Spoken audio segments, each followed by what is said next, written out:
চরফ্যাশন উপজেলা আবদুল্লাহপুর ইউনিয়ন ডালিয়াট বাজারের দক্ষিণ পাশে সুলতানি ব্রিজের গোড়ায় একটি লাশ পানিতে ভাসা দেখা গেছে।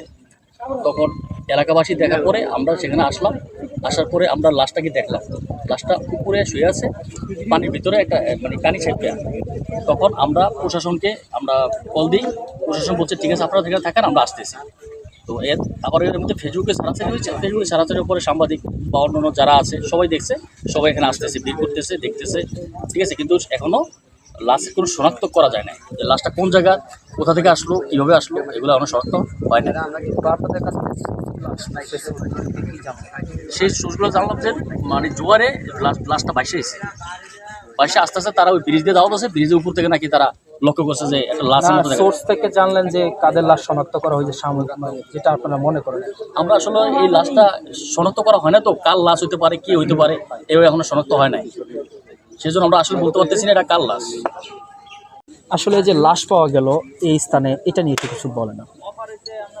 আমাদের আবদুল্লাহপুর ইউনিয়ন 4 নং ওয়ার্ড ঢালিয়াহাটের কাছে সুলতানি ব্রিজ, এটা অনেক সময় এটা একটা দর্শনীয় জায়গা, বিভিন্ন জায়গা থেকে লোকজন আসে।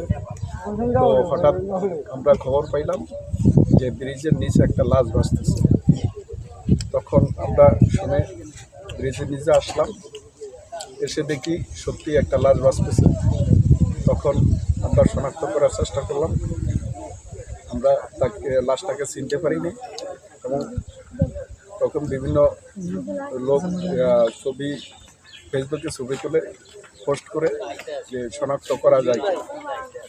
এই অবস্থায় এখনও আমরা ওই জায়গায় উপস্থিত আছি এবং থানা প্রশাসনকে অবগত করা হয়েছে, তারাও আসতেছে, তারা এসে হয়তো। আচ্ছা, এইরকম একটা ভ্রমণী স্থান, মানে বিভিন্ন জায়গা থেকে মানুষ এখানে ঘুরতে আসেন, এমন স্থানে এই ধরনের লাশ, এটা কি আতঙ্কে কোনো বিরাজ করছে কিনা এই সব বলেন? হয়তো নদীতে লাশ ভাসলে মানুষ তো একটু আতঙ্ক থাকবেই। লাশটা আস্তে আস্তে ওই পশ্চিম দিক থেকে ভাসতে ভাসতে উত্তর দিকে আসতেছে। তখন পাবলিক দেখে লাশটাকে তাড়া করাইছে যে লাশটা কার হতে পারে, কেউই চিনতে পারে না।